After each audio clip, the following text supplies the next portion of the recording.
Parecia que esse dia nunca ia chegar, parecia que não ia mais ter. Mas depois de 3 meses, depois de 14 semanas, depois de quase 100 dias, vai voltar a ter jogo do Vascão. Pois é, eu posso dizer aqui sem medo de errar, desde que eu me tornei vascaíno, eu nunca fiquei tanto tempo sem assistir um jogo do nosso time. E agora vai voltar, né? Então o que a gente tá esperando, né? Bora fazer esse preleção sobre Vasco. Eu nem sei se ainda lembro como faz isso.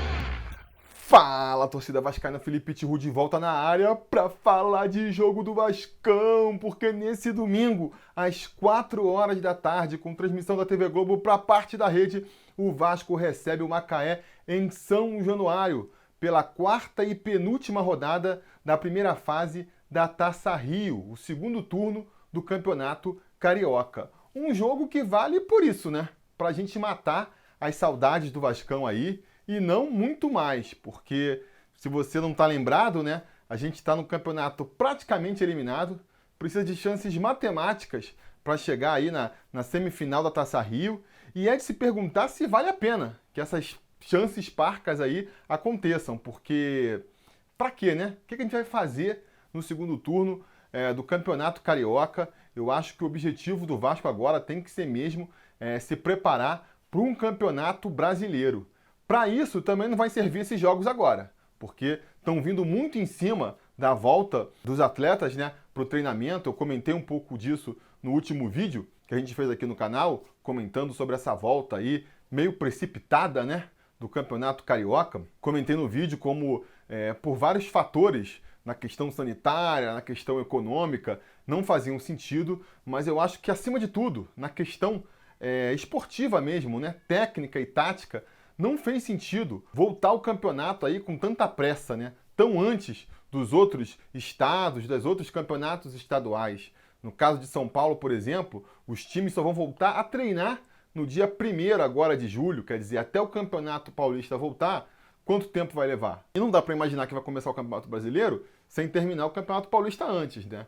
Então, o que a gente deve ter aí no futuro é o Vasco voltando a ficar um longo período sem jogar. De acordo com as últimas notícias que eu li aí, pelo menos, parece que o Campeonato Brasileiro deve voltar lá pro dia 15 de agosto. A gente vai estar jogando agora essa partida no domingo, deve jogar uma segunda partida aí no meio da semana, e a tendência, né, se não acontecer ali o milagre do Vasco se classificar, é a partir daí a gente voltar a ficar sem jogos por um longo período. A gente vai entrar em julho já sem jogos, e se o Campeonato Brasileiro voltar só lá no dia 15 de agosto mesmo, então a gente vai ter aí 45 dias de paralisação de novo, um tempo aí considerável para o Vasco realmente se preparar, né, para o Campeonato Brasileiro. Então, por conta disso, essas partidas agora, elas nem vão servir muito para a gente conseguir ver como é que está o time, ver como é que o Ramon está planejando aí armar o time, porque, repito, né, estão sendo feitas muito em cima do laço.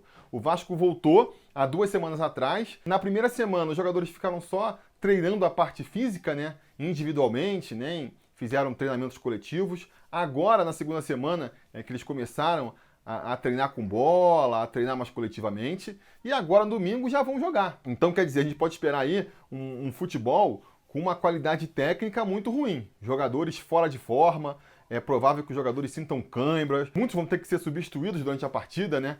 O Vasco deve usar aí as 5 substituições que a FIFA liberou para esse período aí na volta da pandemia. Não dá nem para falar que é pós-pandemia aqui no Brasil, né? Está no meio da pandemia e está voltando o campeonato, mas isso é outra discussão. Então, assim, eu acho que tem um risco grande de lesão também.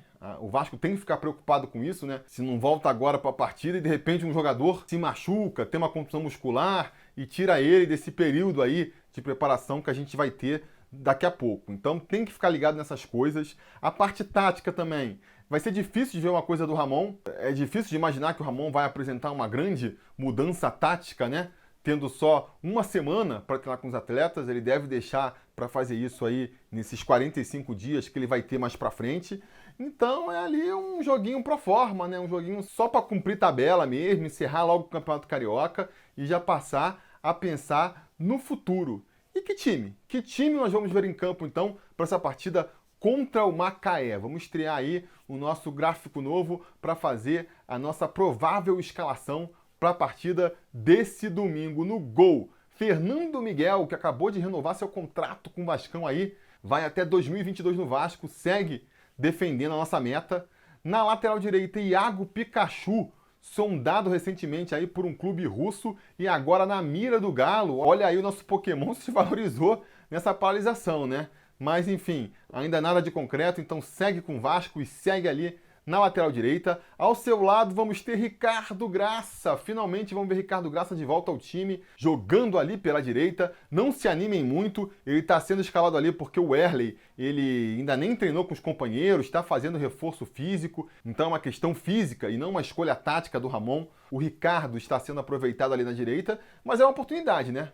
Uma oportunidade para o garoto aí, mesmo fora de forma, mesmo vindo de 3 meses parado, tentar mostrar que pode jogar por ali e pode ser sim a dupla do zagueiro que entra pela esquerda, Leandro Castan, nosso líder e capitão, que vai aí também voltar para os gramados nesse domingo. Fechando a linha defensiva, Henrique, o nosso lateral eterno, pode passar a pandemia, pode passar o fim do mundo, Henrique vai ser o nosso lateral aí, o garoto aí que é perseguido pela torcida, mas vem se mantendo ali na lateral esquerda. Jogando como primeiro volante, vamos ter o Andrei aí, né? A grande invenção do Abel nesses 12 jogos aí que ele comandou o Vasco. E uma escalação que mostra aí como o Ramon deve manter mais ou menos o padrão tático do Abel. Não houve muito tempo para mudanças. Do seu lado, a gente deve ter o Raul. Especula-se também que o Felipe Bastos poderia jogar nessa posição, mas eu acho que o Ramon deve optar pelo Raul, sim,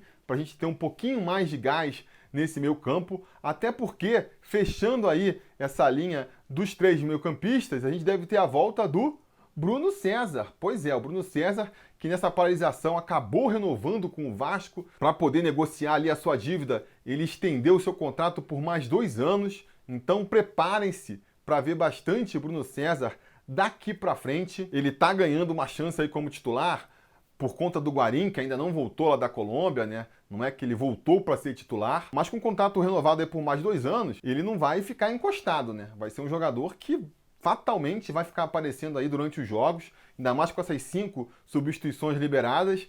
Pode se preparar que ele vai ser um jogador que vai estar sempre entrando, a menos que ele apresente um futebol tão ruim quanto ele apresentou até aqui, né? Aí é um futebol sem condições mesmo, pode ser que acabe até voltando ali para o ostracismo. Mas até lá, ele vai ter muitas chances para apresentar o seu futebol. Eu acho que muito por conta da escalação dele, é que o Ramon vai começar com o Raul, porque não dá, né? Para botar Bruno César e Felipe Bastos, 2 velhinhos, 2 cansados no meio campo, aí não dá. E como tem justamente essas 5 substituições, eu acho que ele deve começar com um no campo e deixa para entrar com outro no segundo tempo. A tendência é essa, né? E aí, uma última curiosidade, botei aí o Bruno César com o número 8, né? Não sei se vai ser o número dele, né? Arrisquei ali um número que estava sobrando, um número baixo que estava sobrando, poderia ser o 7 do Marrone também, mas arrisquei o 8, porque a 10, que era dele no ano passado, ele perdeu para quem? Para o Benítez, justamente para o Martim Benítez, que chegou aí no Vasco no finalzinho, um pouco antes da paralisação, fez 2 jogos, nenhum deles completos, mal deu para conhecer aí o potencial do garoto. A gente vai poder começar a ver nesse domingo, né? Com todas as ressalvas que eu fiz até aqui, é um jogo aí de volta, depois de 3 meses parado. Galera, não vai dar para cobrar muito nenhum jogador, mas enfim, sempre dá para tentar ver um vislumbre de uma coisa aqui ou ali. Vamos ver se o Benítez mostra aí que pode ser útil pra gente, assim como o Thales Magno, né, que vai jogar pela outra ponta ali. O garoto vai voltando de lesão. A gente comentou no vídeo que eu fiz logo após a paralisação que uma das vantagens para o Vasco, um dos benefícios que o Vasco poderia ter dessa paralisação, era justamente aí aproveitar a recuperação do Thales, e não deu outra, né? A previsão dele era de ficar 3 meses parado, foram 3 meses de paralisação. Então, com o Vasco voltando, o Thales volta ao time também. Talvez por pouco tempo, né? Talvez por pouco tempo, porque o Vasco não esconde o interesse de negociar o jogador. Existe mais de um clube interessado na contratação do jogador. O jogador deve estar querendo ir para a Europa também. Então, amigos, é uma questão de tempo até o Thales ser negociado. E como depois dessa partida e da partida de quarta-feira a tendência é que o Vasco fique aí mais de um mês parado, é bem provável que a gente esteja vendo aí as duas últimas partidas do Tales vestindo a camisa do Vasco, pelo menos durante essa passagem, não é? E finalmente, fechando a nossa escalação, Germancano, a melhor notícia de 2020, né? Um 2020 que não tem sido de grandes novidades, é verdade, para o mundo em geral e para o Vasco também, não tem tido grandes motivos de alegria, então ficou fácil, né, para o Germancano, que chegou aí, já virou o artilheiro do time, já vem se mostrando um jogador muito útil, já caiu na graça da galera e vamos ver aí o que ele vai aprontar nessa partida. Partida que o Vasco tem tudo para ganhar, né? Porque se a gente está vindo aí de pouco treino, 3 meses parado, ainda fora de forma, sem padrão tático, que dirá o nosso adversário, Macaé. Macaé que já tinha até desmantelado o time, tá chamando todo mundo de volta às pressas aí para fazer esse confronto, tá montando um catadão lá. Então, assim, a tendência é ter um jogo sofrível tecnicamente, mas com o Vasco muito superior ao Macaé, né? Então, eu confio aí numa vitória tranquila do nosso Vascão, apesar de tudo. O que me lembra que a gente tem que voltar também com o Troféu Gato Mestre. Pois é, o Troféu Gato Mestre que a gente começou no ano passado, que tá paralisado há mó tempão, então vale até a pena fazer aqui uma recapitulação, né? Até porque as regras mudaram do ano passado para esse ano agora, até porque tem muita gente aí que pode ainda não conhecer. Para quem não conhece, o Gato Mestre é uma brincadeira que eu faço aqui com os apoiadores do canal, com a galera que ajuda o Sobre Vasco a ficar no ar, por 2 motivos, né? O primeiro, que é uma maneira, é uma das poucas retribuições que eu posso fazer para quem confia aqui no nosso projeto, e também porque não dá para fazer com todo mundo, sabe? O pessoal pede, por que não faz para todo mundo? Galera, só o tempo que eu ia perder contabilizando o palpite de todo mundo, não ia dar. Não ia dar porque eu já tentei fazer isso no começo do canal, quando eram 10 mil inscritos, e já foi complicado. Que dirá com a gente chegando agora nos 70 mil. Então, para você que é apoiador do canal aí, a partir de R$3 aqui no YouTube, ó, você já pode ajudar a gente e você pode participar dessa brincadeira também. Como é que é? Você tem que dizer aí qual vai ser o placar do jogo e quem vão ser os artilheiros do Vascão. Eu vou fazer também a brincadeira, eu vou participar da brincadeira. Eu tô tentando, tô com o maior concurso, né? Eu não vou ganhar o título, mas eu vou brincar também. E quais são os prêmios, aliás, né? Quais são os prêmios para quem ganhar o Troféu Gato Mestre? Ganha uma camisa Sobre Vasco ali, só para ter um troféu, né? Mas o grande prêmio mesmo é o título de ser o conselheiro Sobre Vasco Gato Mestre da temporada. A gente já tem aí o nosso atual conselheiro Gato Mestre, é o Marcos Vinícius, né? O grande Marcão aí, é quem ostenta o título de Gato Mestre atual, mas vamos ver se ele consegue manter para a próxima temporada. As regras, que nem eu falei, mudaram um pouco esse ano. Ano passado, quem palpitava primeiro, né, o placar certo ganhava. Agora mudou um pouco. Agora é o seguinte, você vai apostar, né? Você vai falar aí quanto é que vai ser o placar do jogo. Se você acertar o placar, vamos supor que você apostou Vasco 3-0. Só você apostou nesse placar, você é o Gato Mestre da rodada. Você vai ganhar 3 pontos por ter acertado o placar sozinho. Se você apostou 3-0 e teve outro conselheiro que também apostou 3-0, aí a gente vai fazer o desempate nos artilheiros, né? Você apostou 3-0, 3 gols do Pikachu. O outro apostou 3-0, um gol do Fernando Miguel, o outro do Castan e outro do Ricardo Graça. E aí, vamos supor, teve um gol do Ricardo Graça? Bom, você acertou um, o outro acertou nenhum, então você no desempate levou o Gato Mestre da rodada, ganhou 3 pontos também.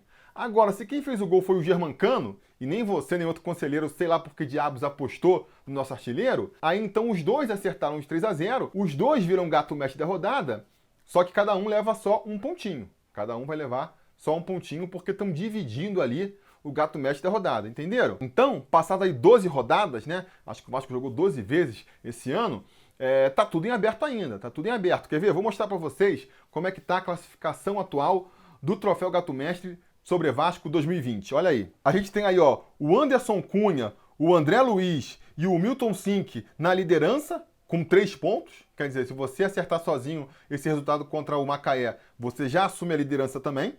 Depois a gente tem, em 5º lugar, o Wilson Colares e o Daniel Calim com 2 pontos, né? Acertaram 2 vezes ali, mas dividindo a rodada. E, finalmente, Temos também o Arnaldo Gaio, o Leandro Paulo, Luiz Janela, Felipe Ventura, Dudu, Rodrigo Souza, o Léo Turtim, o campista vascaíno, o Wesley Magalhães, o Everton Pinheiro e o Thiago Soares, dividindo aí um ponto, né? Somando aí o resto da tabela com um pontinho. Então tá tudo em aberto ainda, vocês podem participar, pode virar um inscrito aqui do canal, ou então ir lá no apoia.se/sobrevasco. Vocês aí, dependendo da categoria que vocês escolherem, vocês podem ter vários benefícios, vocês podem concorrer a uma camisa do Sobre Vasco por mês, vocês podem entrar no grupo exclusivo de apoiadores, ou então nessa faixa de contribuição aí mais baratinha que tem aqui no YouTube, que é de R$3, que, pô, não paga nem uma cerveja ali nos arredores de São Januário, você já pode ajudar o canal e entrar nessa brincadeira também. Eu vou dar meu palpite, então, para essa partida. Eu vou arriscar que o Vasco ganha por 5-1, vai ganhar por 5-1, gols de Pikachu, fazendo o seu primeiro gol de falta pelo Vasco, Henrique fazendo o seu primeiro gol como profissional e pelo Vasco, o Bruno César vai também fazer aí um gol, né? Vamos torcer para esse gol ajudar ele a se motivar e ser um pouco mais participativo nessa volta dele pro Vasco, né? Essa volta dos que não foram, né? O Thales vai fazer também, para aumentar um pouquinho aí os seus números antes da sua saída praticamente inevitável.